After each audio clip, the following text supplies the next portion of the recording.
pray to step into the bounty of the process of existing and the freedom of never being settled. Presence, I pray, help me to come home. The recovery curriculum will be our guide as we proceed with this first sharing, this first web share concerning our efforts to bring mental health to our schools and, most importantly, to our learners. A recovery curriculum is a curriculum of loss and life for children and students in our schools and learning communities post-pandemic. This has been popularized and brought to the fore by Professor of Mental Health in Education at Oxford Brookes University in the UK, Dr. Barry Carpenter, and Matthew Carpenter, who is principal of Baxter College in Worcestershire, UK. A recovery curriculum is composed of what the Carpenters call 5 levers. The first being the lever of relationships, the second, the lever of community, the third, transparent curriculum, metacognition, and the last lever of space.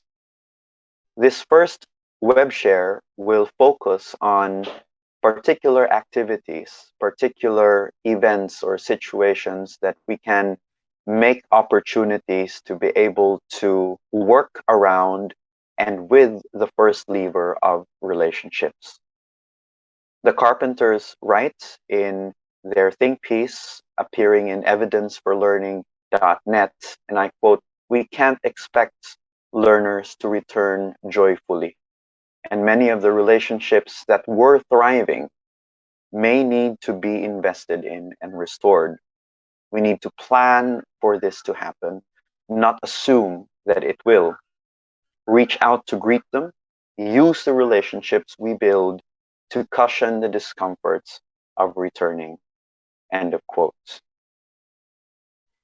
RBE Psychological Services is a partner for our learning institutions, St. Louis School of Don Bosco, Ibabaw Estancia Elementary School, and Mandawi Christian School, and collectively, all learning institutions or learning communities who know that our students or pupils, the children or the young people entrusted to our care, cannot learn as they used to during this difficult time. It's important that we acknowledge, just like the Department of Education and many ministries of education worldwide, that for our learners to learn from hybrid forms of learning, from modular learning, from online classes, and other educational arrangements, we will have to help and support them by first talking about their relationships, the status of their relationships, how they are with parents, with family, with community, and with us as educators.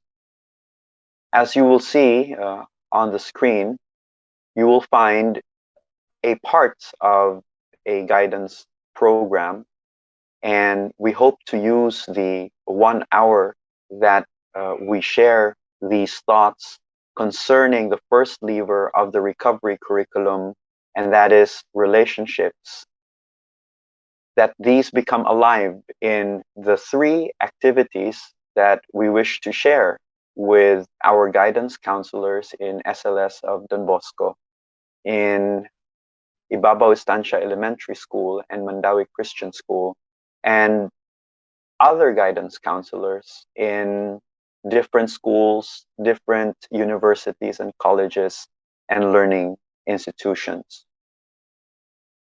We start by doing the activity entitled The Perfect Storm. we are all in the same storm. The meteorological event of a perfect storm is utilized to help participants, that will be, in many cases, our students, whether these are students in secondary education, high school learners, or whether they're in the elementary, in daycare. It's all the same, really, to think about um, these learners' relationships with their parents, with their siblings, with their classmates and schoolmates being affected by this perfect storm. In this activity, we help learners and we help each other uh, identify aggravating circumstances that have led to the difficulties that we face in our micro and macro systems. We're expected after the activity to be able to create a survival plan that will help us come out of this perfect storm. As a meteorological event, a perfect storm is a collusion of many factors leading to a devastating, disastrous uh, storm or typhoon or hurricane. One such perfect storm was, of course, Typhoon Haiyan or Typhoon Yolanda. And we use this metaphor with our learners so that they can better appreciate, if they have not already, through everything that's happened, the gravity and the seriousness of the global health crisis that we are all facing. To think about the COVID-19 pandemic as the perfect storm is to tease out and to support our learners to identify what has made their lives difficult during this time. We'll use this activity now and simulate this so that as guidance counselors, as helping professionals, as teachers, advisors, administrators in our schools, we can support our learners focus on the value of relationships. The take-home message from this webinar, from this web share, is for us to really focus on relationships first before we begin opening our books, so to speak, before we start doing homework, before we begin class with a seat work or an activity. It's important that we remind ourselves that without the lever of relationships, we might have a very difficult time understanding the learning process and the difficulty with which our learners have to go through that during this time. To begin this activity and to simulate it, we won't be using all the time that we have, of course, to simulate this by going around the group. We will have one sharer for each of these activities, and then we go around to notice how we might be able to contextualize this activity so that it's doable and it's relevant to learners across the learning spectrum.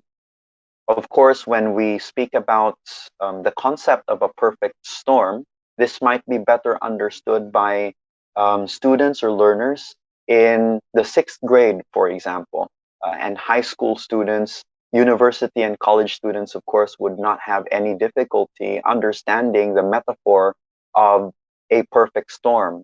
To think and to imagine of the COVID-19 pandemic as a perfect storm where there have been colluding factors, where there have been so many elements, so many dimensions, so many aspects that have led to the devastating effects of this worldwide crisis. However, when we talk about younger learners, those in grade 1 or grade 2, this might be a bit difficult to understand, especially without the necessary visual aids and teaching implements such as pictures, for example, showing them the pictures or images of a storm to metaphorize, to use this analogy to help younger children understand that the pandemic we are in can be a to the perfect storm might need some modification so that they understand this a bit better. That having been said, after the first sharer, after we simulate this activity with one of us here in the group, we will then go around the group to ask how we might modify this activity so that it's more understood, so that it connects better with younger children. Imagine children in daycare, or imagine children as young as 5 or 6 or 7, those in kindergarten or in nursery. We'd like to ask a volunteer from those who are able to do this activity with me, to simulate this activity.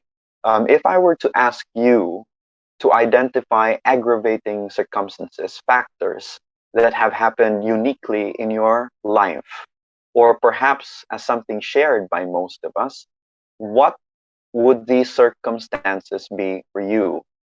What are situations, events that have happened in your life, with your family, in your community, that you think have aggravated or exacerbated the difficulties that you now face where you are?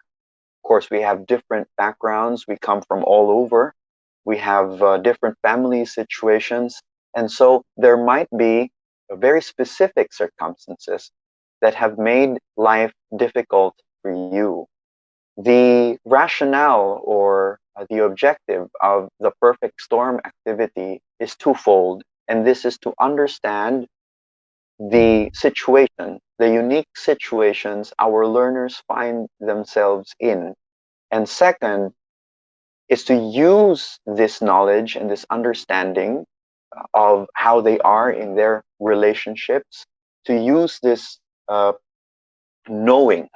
Once we know about a person's situation, we are able to better respond, whether we're acting as teachers or guidance counselors, or just a friend or an acquaintance, to better know the situation of a particular person, to better understand what has made life difficult for him or for her, increases a sense of empathy, increases a sense of relatedness, of knowing and understanding, a comprehension of what this person is going through. And so we can behave accordingly.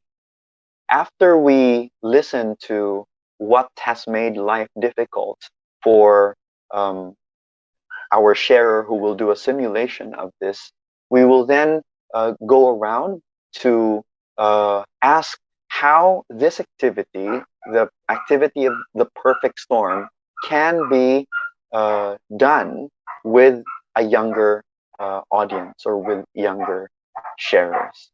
I'd like to ask for one volunteer now who can say what has made life difficult for him or for her. What are aggravating circumstances or factors that have come to increase the negative or the adverse effects that all of us, no doubt, are feeling because of the pandemic?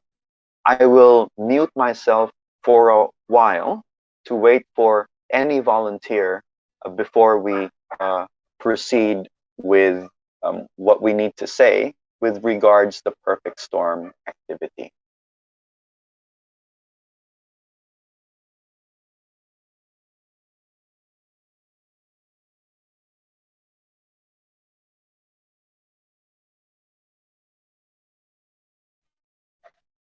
I might say, as a sharer for this particular activity, if I'm asked the question, what are aggravating circumstances that have made my life more difficult? Of course, this is not something that we expect our learners to listen to and respond to only by themselves. These activities covering the personal social domain, the academic domain, and the career domain, which are, of course, the three major domains in our guidance or helping programs as they apply to schools. This also includes us. It's very important that learners feel that this is not just about them. In fact, when we do these activities and when we apply these activities onto ourselves and give ourselves that same vulnerability that our learners can feel when they have to return to school, when they need to continue filling out those modules, when they will have to do their academic tasks. When we show them that we are as vulnerable as they are, that this has also affected us, this creates a space of shared understanding, and it allows us to better understand them and for them to better understand us. In this activity, if I am asked to identify aggravating circumstances, I might indicate something as personal as the shifting of family roles. Last night, for example, I felt that I had to do so many things. I can't be just Robbie now in my family during this time. Because we have lost house help, because we have lost support at home. Very recently, a house help had to exit from helping us manage the home because, as she was telling me, she had to stop or pause from working, probably to attend to her own family too. And this absence of support has shifted and restructured the roles that we have at home.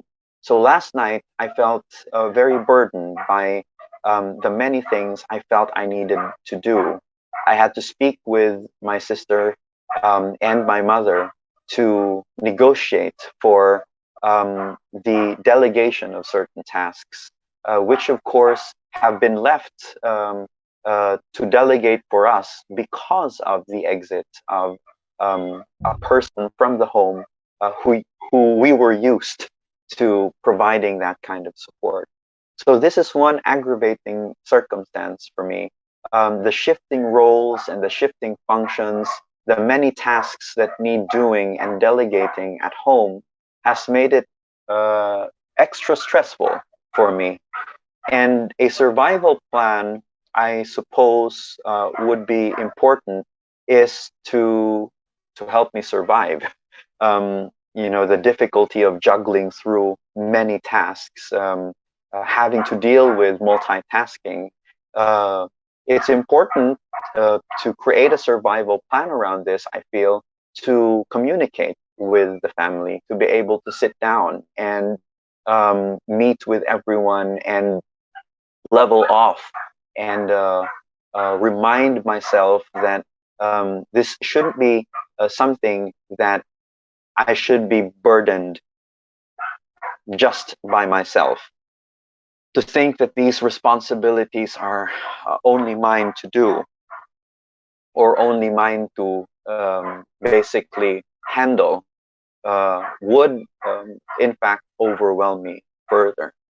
Tonight, for example, I'll be sitting down with family at 7:30 or 7 o'clock to be able to talk about these changes in the home setting brought about by these shifting and reshuffling of roles and functions.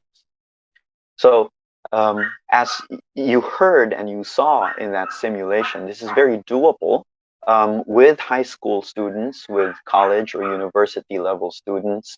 Our graders, those in grade 5 and grade 6, should be able to do this without a lot of difficulty. However, I want to ask you now, before we proceed to the second domain, and this is the academic domain, and to do that activity and simulate it the same way we simulated the first one, the activity of the perfect storm. I want to go around in the group and ask you how this might be changed or altered for a younger group. Okay, again, earlier I was asking you to imagine a group of kindergarteners, for example, during circle time. If you deal with children in early childhood education or ECE, or nursery pupils or kindergarten pupils, how would you do this activity? How would you change it so that these younger children, okay, perhaps we can even go so far as to really see the application of these activity among toddlers. How can this be more understandable or more relevant to a younger audience? I'll mute myself now. I know that not all of us will be able to talk in webinars. We usually find ourselves in spaces or in places that don't permit talking or sharing. So I'm not going to be calling any names. Instead, I'll just wait for a volunteer who feels disposed to doing this, who's willing and able to turn on his or her microphone or video camera to be able to interact with the group before we move forward. I'll pause for a bit, catch some air while waiting for those who might wish to indicate how this can be relevant with a younger audience.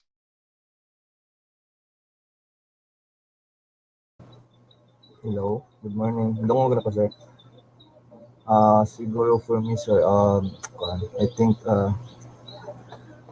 it can be help if kanang katong imong story yeah, katong nung uh, gi kuan gani ginarrate na difficulties aggravating circumstances kay if ako siya kuan sa mga younger students uh, siguro it will be helpful kaya ipaagi na ko og story nako or kanang ipaagi og mga kanang simple nga games or role playing. Thank you very much, Aljun, for this thought of gamifying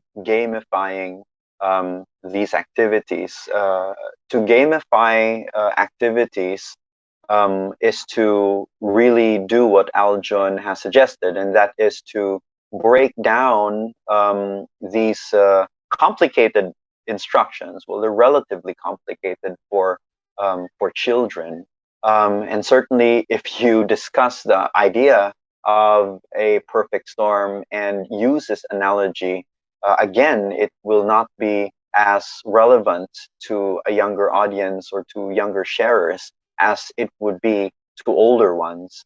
To gamify it, to storify, or to story it, I should say, to use games and stories to be able to pick out the heart of the activity and translate it would be very essential when doing this activity with younger children.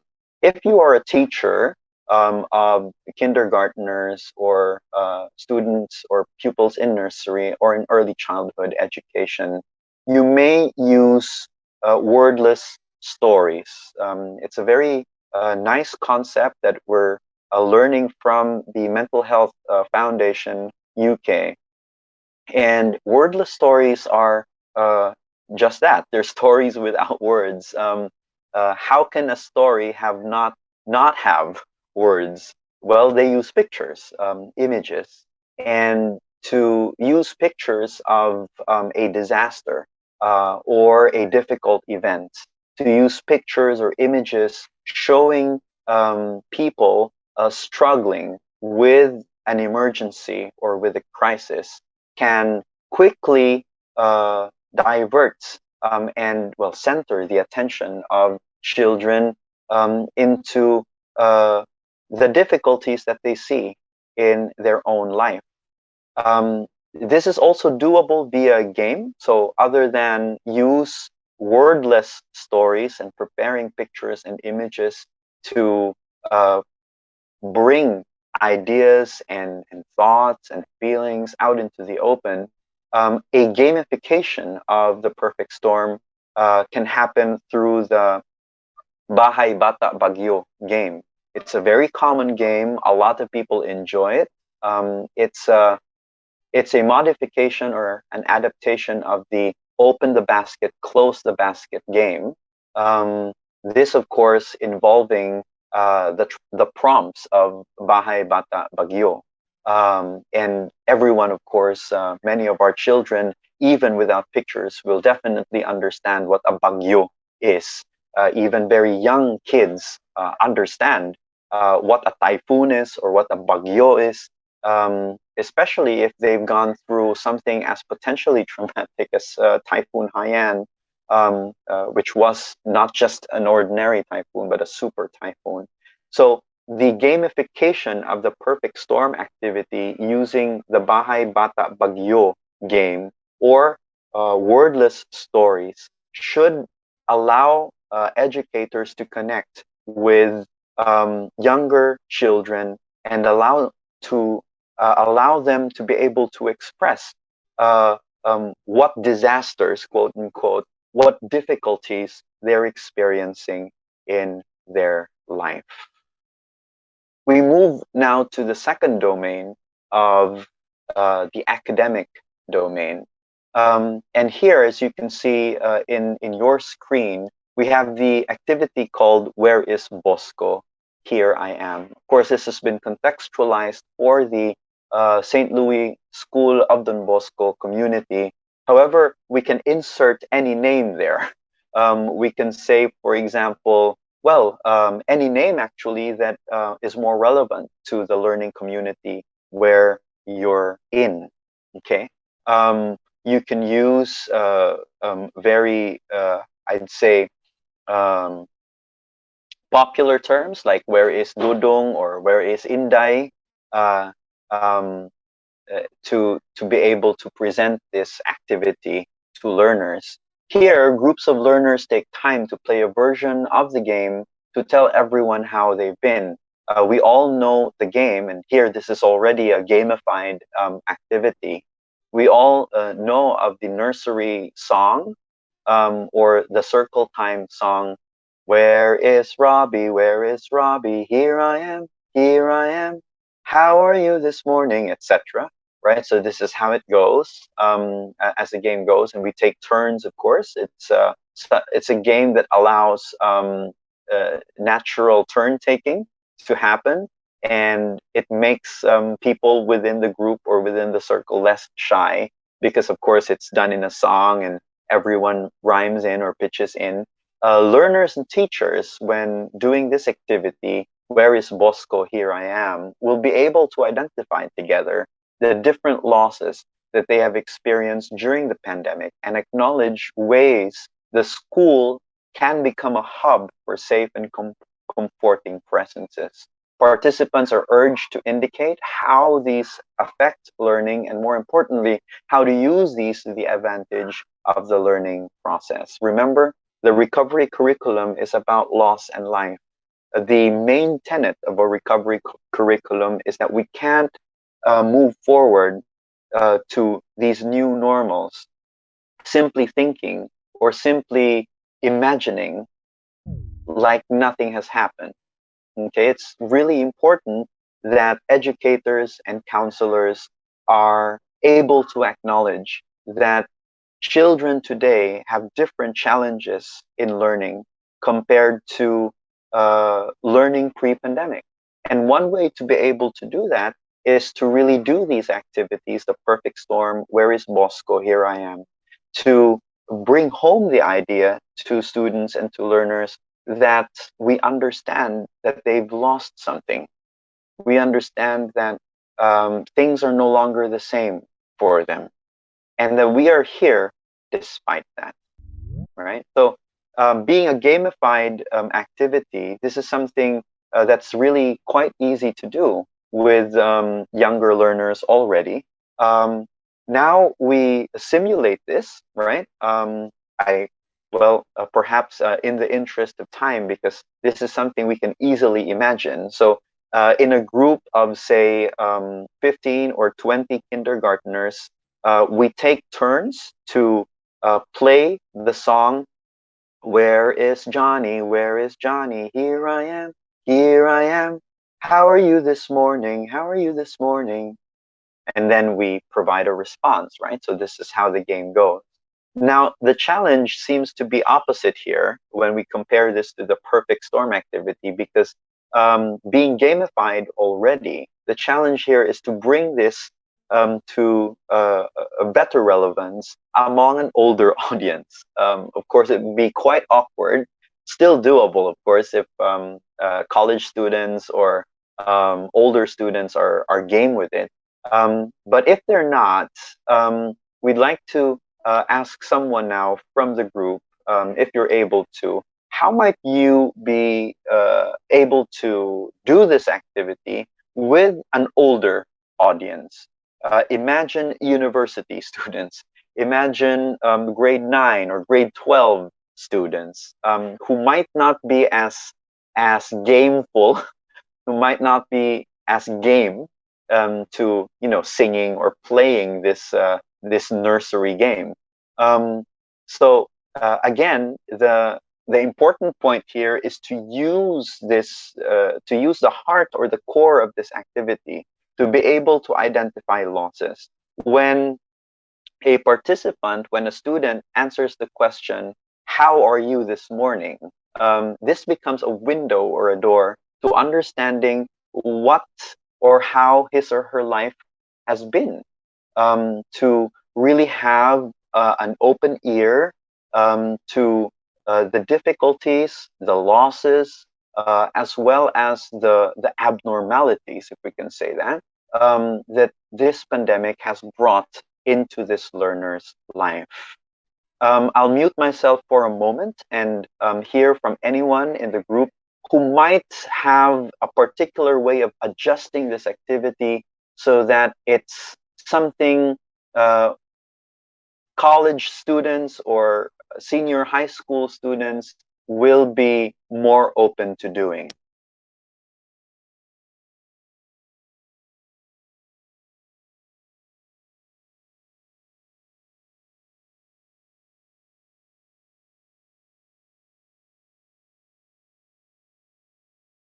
Among older students, a kumustahan might be enough to term this part of our engagement. Again, we're not losing the big concept or the big lever, the first lever of the recovery curriculum, which is focusing on relationships.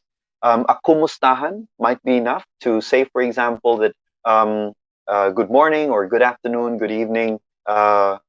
Before we get started with class, let's do a round of kumustahan. This might be enough for older students.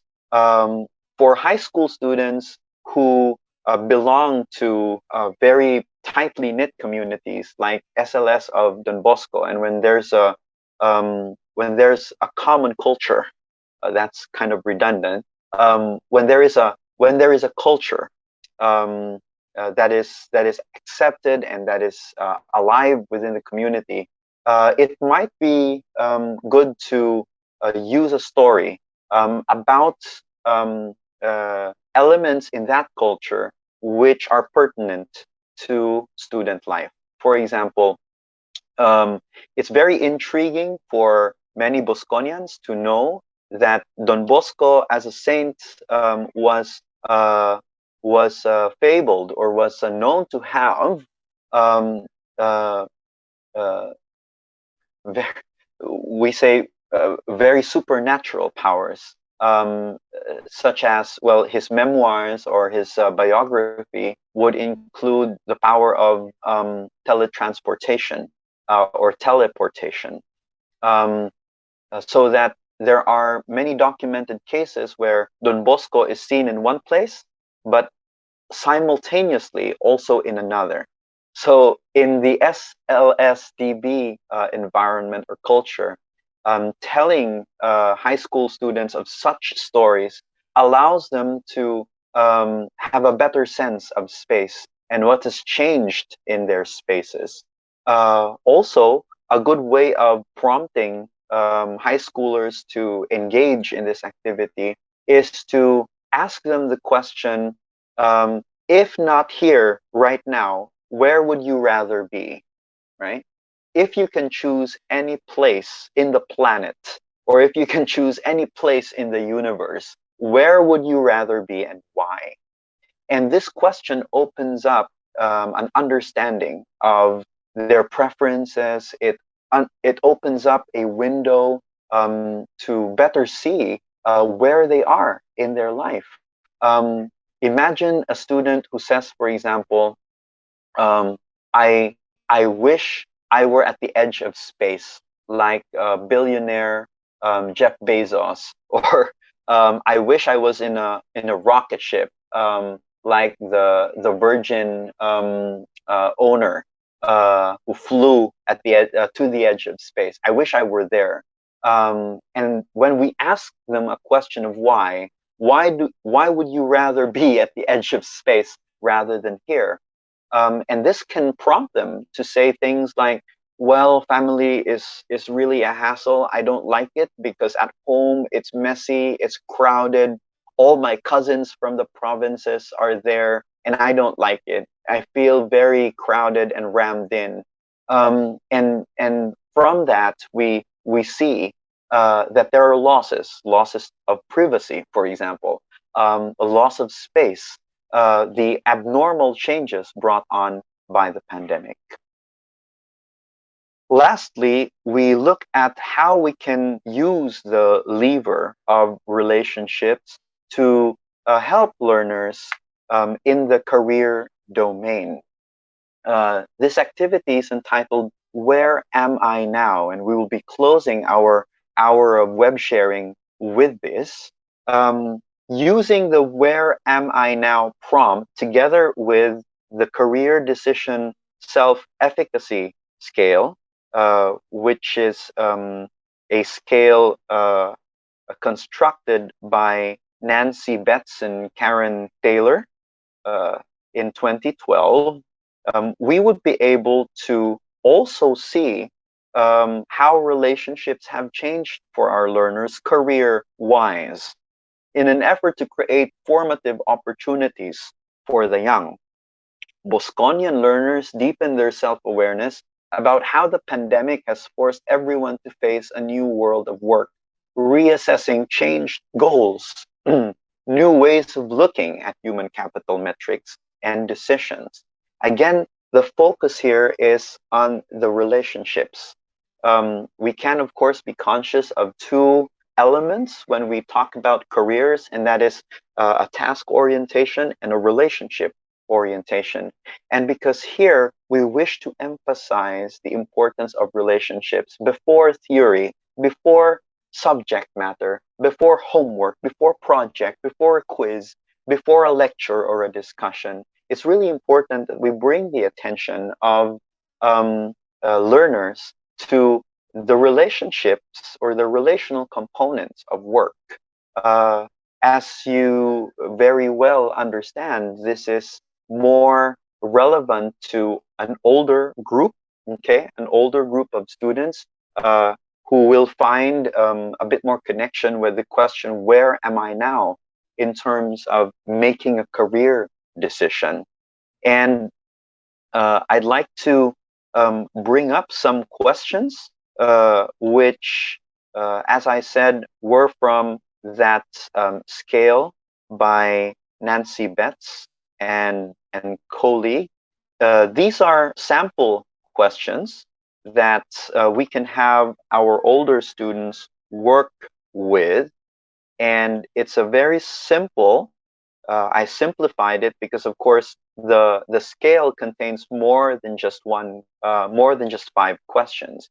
And for older learners, they often find it engaging to have them rate themselves from 1 to 5, no confidence at all for this particular scale, at least, to 5, complete confidence. And the 5 questions really refer to 5 career choice competencies, as they're called. And they're asked, how do you feel you can accurately assess your abilities? How confident are you about finding out the employment trends for an occupation over the next 10 years? This is really something doable and something very engaging for grade 11 and grade 12 students when they select their track, for example, or their strand. Select one occupation from how confident are you, I think is the STEM part of this question, in selecting one occupation from a list of occupations you are considering. How confident are you in making a plan of your goals for the next 5 years? And how confident are you in changing occupations if you are not satisfied with the one you entered?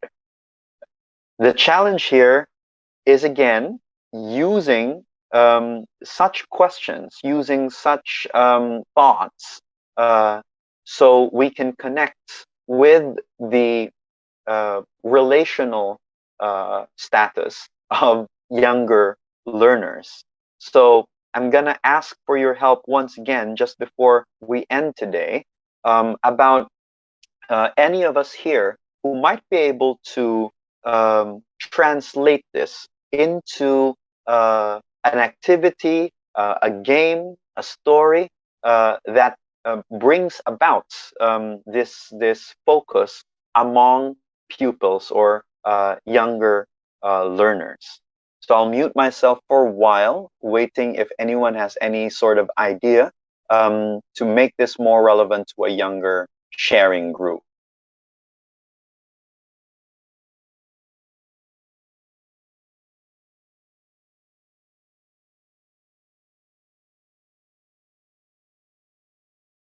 This one can be translated to an activity that kindergartners or nursery learners are able to do and understand by, of course, referring or anchoring this activity on what they see their parents are doing, how their parents are at work. For example, a lot of nursery and kindergarten teachers often use props. If they know, for example, there is such a thing as bring your parent to school day, where these younger learners will bring their parents to school, and the parents themselves in their uniform or in their work attire, they might be engineers, they might be businessmen, so they might be bringing a suitcase with them, or a briefcase, I should say, and be with a tie, etc. If they're engineers and they come in with a hard hat, they come to the classroom, and learners see what the parents of their classmates are doing at work, and this can be preluded by a sharing of these nursery students or these kindergartners telling their classmates and telling their teacher what or how they perceive their mother or their father's work. And this can be a really fun activity because, of course, you get very innocent responses like, my father flies a plane, when the father is really working on the ground in the airport. My mother owns a supermarket, when in fact the mother owns a stall or a store in the supermarket. So it's really fun, and it could be a lot of fun having them role play or imagine themselves to be doing the job of their parents. And this can be an opening activity where we get to see how children are seeing from their own eyes what their parents are doing. And this reveals a lot. It reveals how they're seeing their parents work in this quote unquote new world of work. Many children already understand because they've observed the pandemic change the way people work. For example, they might say, "Daddy works at home now," or "Mommy no longer goes to work, and I like it because we're always together at home." So even these observations, these everyday observations that children make, can reveal and can mirror how their relationships are, and they can give us many ideas, I should say, if we carefully listen. They give us a lot of ideas as to how to make ourselves, our presences, more available, and how we can connect better with the learners that we work with.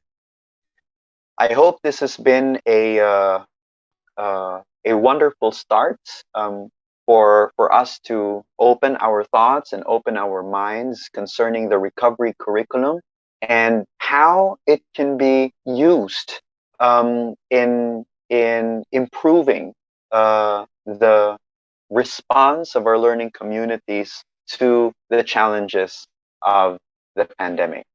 I wish to see you next time. Next time, we will be talking about the second lever of the recovery curriculum, and of course, tying this with our own guidance programs, with our own plans for the next school year, and that is the lever of community.